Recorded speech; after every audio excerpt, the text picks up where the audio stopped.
ഇടാൻ പോവാണ്. ഇവിടെ നമ്മൾ മണ്ണിട്ട് അമ്മാമ ചെയ്യുന്ന പോലെ വേർപ്പാക്കണം അല്ലേ അല്ലേ അമ്മ? അമ്മാമ ചെരുപ്പിടാതെയാ ചെയ്യുന്നത്. ചവിട്ടി ചവിട്ടി ചവിട്ടി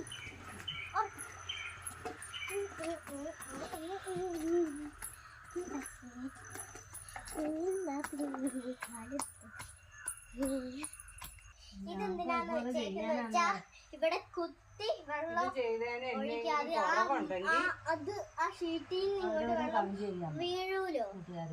അപ്പം ഇവിടെ ഇവിടെ ഇങ്ങനെ ഇട്ടേക്കുന്നതാണ് എൻ്റെ അപ്പ. എൻ്റെ അപ്പ ജോലിക്ക് പോയി, അതുകൊണ്ടാ ഞങ്ങൾ കാണിക്കാത്ത. ഒച്ച പോലും ഇല്ല, ഇവിടെ ഒരു ഒച്ച പോലും ഇല്ല. അപ്പ